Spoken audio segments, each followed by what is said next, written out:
Hello students, welcome to the channel एरिसन maths.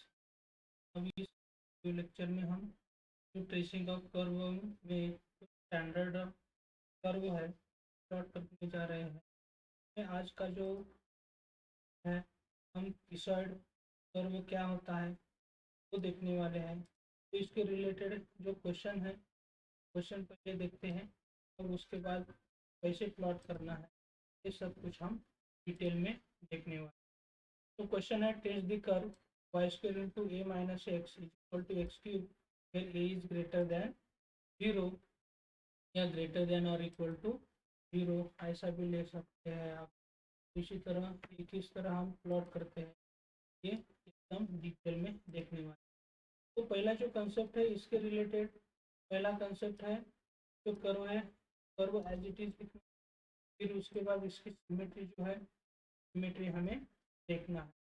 तो इस सॉल्यूशन में ये जो कर्व है, कर्व पहले लिखते हैं और इसे इक्वेशन नंबर 1 देते हैं। तो ये कर्व जो है, ये कर्व हमें प्लॉट करना। पहला जो टारगेट है हमारा, वो टारगेट कौन सा है? सिमेट्री फाइंड आउट करने का। तो सिमेट्री फाइंड आउट करने के लिए हमें क्या करना पड़ता है? ये जो even degree term of X या even degree term of Y है वो हमें देखना पड़ता है। तो यहाँ आपके सामने जो एग्जाम्पल है इसमें even degree term of x है या वाई है, यहाँ आप देख सकते हैं। ये जो एक्स की डिग्री है यहाँ 1 है, मीन्स ऑड है, और राइट हैंड साइड में भी ऑड है। लेकिन वाई की आप डिग्री देख सकते हैं, वाई की डिग्री क्या है? इवन है। तो हम ऐसा कह सकते हैं equation 1 of the curve contains even degree, या उसे हम पावर इन वेरिएबल वाई ऐसा कह सकते हैं। Then curve is symmetric about the x axis. Even degree term of y present है, वाई के टर्म प्रेजेंट होने के बाद कर्व सिमेट्री का अबाउट क्या होता है? एक्स एक्सिस होता है। ये पहला कंसेप्ट सिमेट्री का आपने अभी देखा। अब इसके बाद जो नेक्स्ट कंसेप्ट है ओरिजिन का, इसके लिए भी सेम तरह की ही आइडिया है। इसके लिए हमें क्या करना पड़ता है? लोएस्ट डिग्री टर्म या ओरिजिन फाइंड आउट करने के लिए एब्सोल्यूट कांस्टेंट टर्म देखनी पड़ती है। तो यहाँ एब्सोल्यूट कांस्टेंट टर्म प्रेजेंट है तो कर्व ओरिजिन से नहीं जाता, और एब्सोल्यूट कांस्टेंट टर्म प्रेजेंट नहीं है तो ओरिजिन से जाएगा। तो हम यहाँ क्या कह सकते हैं? The equation 1 of curve does not contain any absolute constant term, so the curve passes through the origin। ये कर्व ओरिजिन से जाने वाला है, तो एक तो पॉइंट हमें मिल जाएगा। ये ओरिजिन हम आपके सामने प्लॉट करते हैं। तो ये पहला जो कर्व है, पहले एक्स एक्सिस आपके सामने यहाँ दिख रहा है, एक्सिस को हम दिखा रहे हैं। फिर वाई एक्सिस वर्टिकल लाइन दिख रही है, और ये जो ओरिजिन है, ओरिजिन यहाँ आपके सामने दिख। तो ये curve symmetric about x axis means curve में एक्स एक्सिस से ऊपर का पार्ट और नीचे का पार्ट क्या हो जाएगा? सेम ही रहेगा। इसी तरह आप देखने वाले हैं। उसके बाद जो नेक्स्ट कंसेप्ट आता है इस कर्व में, तो नेक्स्ट कंसेप्ट है इंटरसेक्शन विथ कोऑर्डिनेट एक्सिस। तो देखते हैं कर्व कोऑर्डिनेट एक्सिस पे कहाँ कहाँ इंटरसेक्ट करता है, एक्सिस पे या वाई एक्सिस। तो intersection with coordinate axis find out करने के लिए पहले to find intersection with x axis हमें क्या करना पड़ेगा? y is equal to 0 put करना पड़ेगा और x की वैल्यू फाइंड आउट करनी है। तो यहाँ हम क्या कर रहे हैं? y की जो वैल्यू है, y की वैल्यू 0 पुट कर रहे हैं। तो 0 पुट करने के बाद यहाँ जाएगा आपको, आप ही देख सकते हैं यहाँ इस तरह आपको ये हो जाएगा गिवन इक्वेशन ऑफ कर्व। ये पूरी तरह क्या होने वाला है? 0 होने वाला है। तो हम यहाँ ऐसे ही लिख सकते हैं इज इक्वल टू 0 का मतलब क्या हो जाएगा? ये जो कर्व है एक्स इज इक्वल टू क्या मिल रहा है? 0, मतलब एक्स 0। ये curve passes through the origin था, तो यहाँ x इज इक्वल टू 0 और ये y इज इक्वल टू 0। ये इंटरसेक्शन विद कोऑर्डिनेट एक्सिस का कंसेप्ट हम नहीं देखेंगे तो भी चलेगा, लेकिन ऑलरेडी हमने सब कुछ पार्ट तो कर दिया है। यहाँ एक्स एक्सिस पे इंटरसेक्ट कहाँ हो जाएगा, ये सिर्फ 0 0 पे ही, एक ही पॉइंट पे ये कर्व जो है वो इंटरसेक्ट हो सकता है। अब y एक्सिस के साथ इंटरसेक्ट देखने के लिए ये x जब 0 पुट करेंगे, x जब 0 पुट करेंगे तो इस मीनिंग ही नहीं रहेगा। ये y एक्सिस को कहाँ भी इंटरसेक्ट ओरिजिन के बजाय कहीं भी इंटरसेक्ट नहीं कर रहा है। तो उसके बाद हमें टेंजेंट एट ओरिजिन देखना है। तो टेंजेंट एट ओरिजिन देखने के लिए हमारा पास जो कंसेप्ट होता है, क्या कंसेप्ट होता है, जो लोएस्ट डिग्री टर्म जो है, if the curve passes through the origin then equation of tangent at origin can be obtained by equating the lowest degree term taken together to 0। तो यहाँ लोएस्ट डिग्री टर्म आप इस equation में देख सकते हैं। यहाँ लोएस्ट डिग्री टर्म जो है आपके सामने यहाँ रहे हैं। ये पहले क्या करेंगे, लोएस्ट डिग्री टर्म करने के लिए मुझे क्या करना पड़ेगा, ये जो है वाई स्क्वायर का मल्टीप्लिकेशन करना है। यहाँ ये मल्टीप्लिकेशन करेंगे, मल्टीप्लिकेशन करने के बाद आपको यहाँ क्या दिख रहा है, लोएस्ट डिग्री टर्म जो है क्या है, ए वाई स्क्वायर है। तो हमें क्या करना पड़ेगा, ए वाई स्क्वायर को 0 के साथ पड़ेगा। ये 0 के साथ वेट होने के बाद क्या मिलेगा, y इज इक्वल टू 0 मिल जाएगा। अब क्या लिख सकते, y इज इक्वल टू 0 जो है क्या है, टेंजेंट का। इसका मतलब y is equal to 0 tangent at origin is the, क्या बोल सकते हैं हम, एक्स एक्सिस, ऐसा भी बोल सकते हैं, क्योंकि y इज इक्वल टू 0 जो लाइन है वो एक्स एक्सिस की ही लाइन है। तो एक्स एक्सिस हमारा क्या करेगा काम, टेंजेंट का काम करेगा। तो इस कर्व में देख सकते हैं जो एक्स एक्सिस है, ये एक्सिस क्या हो जाएगा, एक टेंजेंट का काम करेगा। तो इसके बाद जो नेक्स्ट कंसेप्ट हमें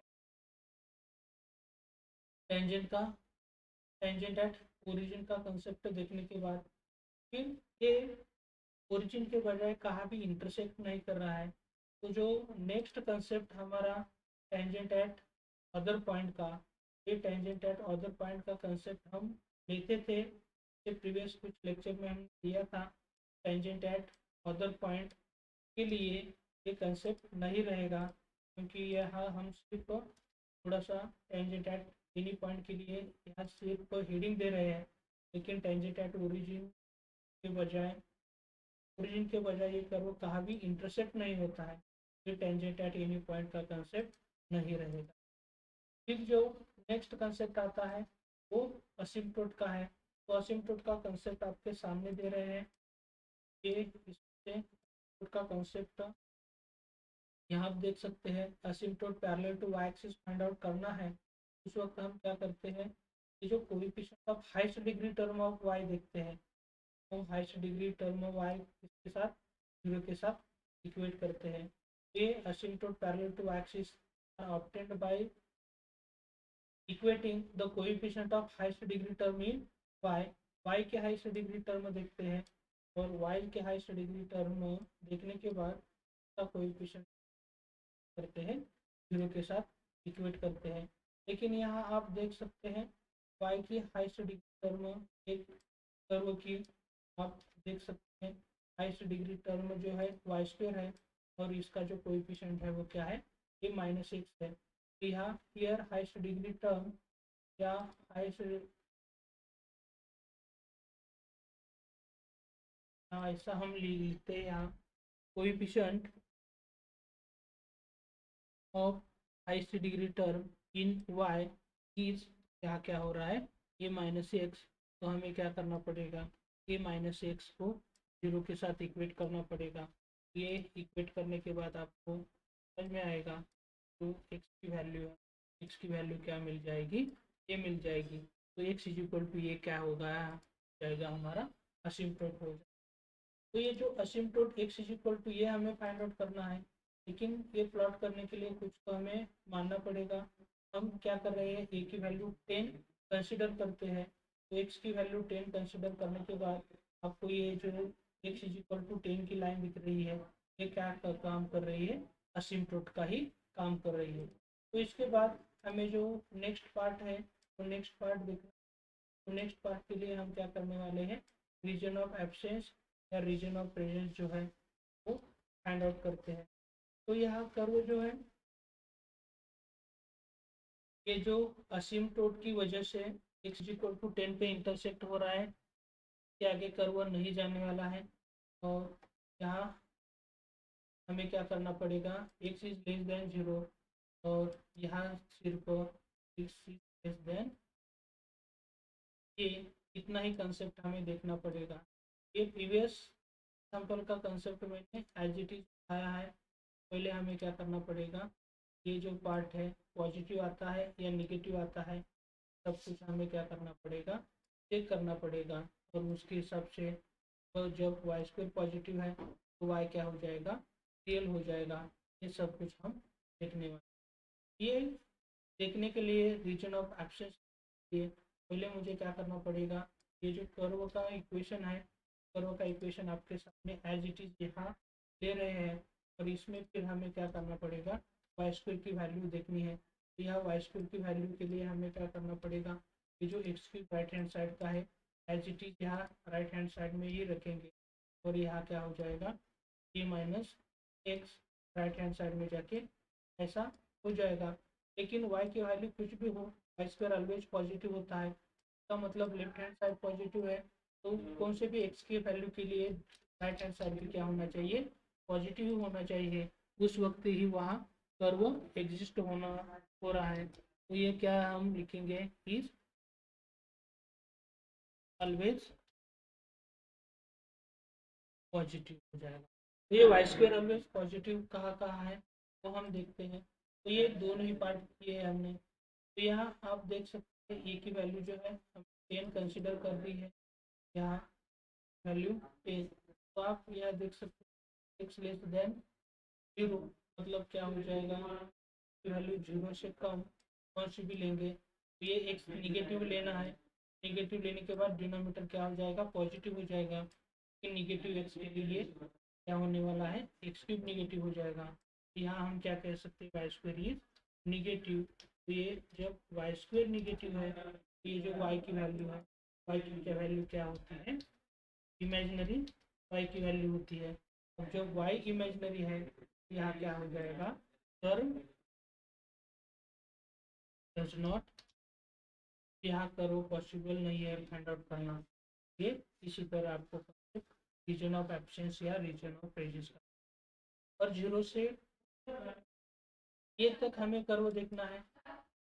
लेकिन ये की वैल्यू हमने 10 कंसिडर कर दी है, तो इनमें से कौन सी भी वैल्यू, एक्स की वैल्यू जब हम 5 क्यूब करते हैं तो डिनोमीटर पॉजिटिव हो जाएगा, 5 क्यूब 125 हो जाएगा, ये भी पूरी तरह पॉजिटिव हो जाएगा। तो यहाँ वाई स्क्वायर की जो वैल्यू है, वाई स्क्वायर की वैल्यू क्या हो जाएगी, पॉजिटिव हो जाएगी।